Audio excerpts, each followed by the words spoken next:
Assalamualaikum warahmatullahi wabarakatuh. Hai semuanya, perkenalkan nama saya Satriadin Nova Pratama dari Talenta GLS Mangunjaya 02. Saya akan bercerita atau berdongeng tentang kisah kancil mencuri mentimun. Simak dan dengerin ya. Suatu hari kancil berjalan-jalan sampai pinggir hutan.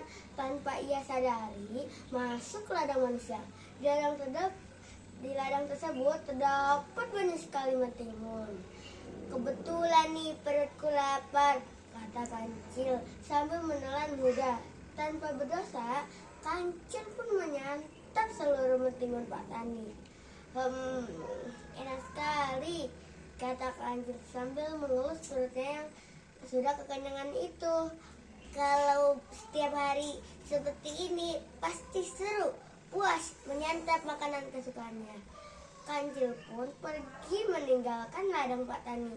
Setelah kancil pergi, Pak Tani pun datang dan terkejut saat melihat ladangnya yang berantakan. Sisa-sisa potongan mentimun pun berserakan di tanah. Perbuatan siapa ya? Pasti ada hama baru yang merusak tanamanku. Atau mungkinlah anak nakal atau binatang buas, ucap Pak Tani. Ya, jika tertangkap gerutu, Pak Tani sambil menggoyang-goyangkan sabitnya. Pak Tani pun akhirnya memperbaiki ladangnya yang berantakan tersebut. Keesokan harinya, kancil pun kembali lagi datang ke kebun Pak Tani. Aku sudah lapar, tidak sabar memakan mentimun, ucap sang kancil. Kemudian dia pun makan lebih banyak di hari itu sampai ia kekenyangan. Akhirnya dia pun meninggalkan kebun Pak Tani setelah ia merasa kekenyangan. Sore harinya Pak Tani datang kembali ke kebunnya. Alangkah terkejutnya Pak Tani ketika melihat ladangnya berantakan lagi. Pak Tani pun merasa marah dan geram. Ia bertekad menangkap pencuri.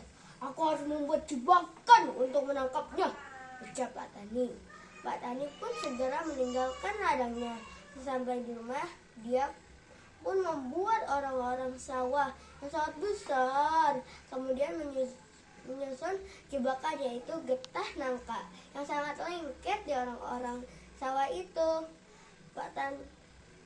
Keesokan harinya, kancil kembali lagi datang ke kebun Pak Tani untuk memakan mentimun. Kemudian kancil melihat ada orang-orang sawah yang di tengah ladang Pak Tani. Kancil yang cerdas pun mengetahui kalau itu orang-orang sawah. Dia tidak takut dengan orang-orang sawah tersebut. Kancil pun memukul orang-orang sawah tersebut dengan tangannya. Kancil pun terkejut melihat tangannya menempel di orang-orang. Lepaskan tanganku, jika tidak aku akan menendangmu. Lalu kancil pun menendang orang-orang sawah dengan kakinya. Kancil pun terkejut karena kakinya ikut menempel sekarang. Kancil tidak bisa bergerak. Oh, bagaimana ini, ucap kancil. Sore harinya, Pak Tani pun datang ke ladangnya. Nah, ini pencurinya. Ternyata kamu toh Cil yang sudah merusak ladangku. Pak Tani pun tertawa. Melihat kancil terkena jebakan Pak Tani. Katanya kancil adalah hewan yang cerdas. Masa tertipu dengan jebakanku, cibir Pak Tani sambil tertawa. Kemudian kancil pun dibawa pulang oleh Pak Tani. Dan sesampainya di rumah, dia dikurung di kandang ayam oleh Pak Tani. Kancil pun merasa sedih. Kancil pun berpikir keras bagaimana ia keluar dari kandang ayam tersebut. Kemudian ia melihat seekor anjing milik Pak Tani. Anjing, sini, ucap kancil. Ada apa, kancil? Kata anjing. Kamu tahu kenapa aku ada di sini? Aku akan diajak Pak Tani ke sebuah pesta yang sangat besar. Di sana terdapat banyak sekali daging. Kalau kamu mau, kamu bisa menggantikan aku, ucap kancil. Mendengar pernyataan kancil tersebut, anjing pun percaya.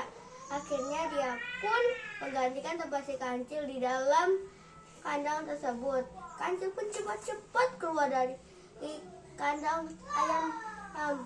Ia pun menguncinya. Kancil pun berkata kepada anjing, "Terima kasih anjing, maaf ya, sebenarnya aku berbohong padamu. Tolong sampaikan permintaan maafku kepada Pak Tani juga ya." Akhirnya kancil pun berlari juga sangat cepat meninggalkan rumah Pak Tani. Anjing pun menggunggung terus-menerus memanggil si kancil. Namun kancil tetap berlari kencang meninggalkan rumah Pak Tani. Akhirnya kancil pun bebas dari jeratan Pak Tani. Demikian cerita atau dongeng dari kisah Kancil Mencuri Mentimun. Pesan dari cerita ini adalah: 1. Jangan pernah mengambil sesuatu yang bukan hak atau milik kita. 2. Kita tidak boleh mudah percaya perkataan orang lain, apalagi dengan orang yang kita tidak kenal. 3. Sekalipun si kancil cerdik, kita tidak boleh meniru sifat nakal dan suka mencuri. Sekian dan sampai jumpa. Wassalamualaikum warahmatullahi wabarakatuh. Salam literasi.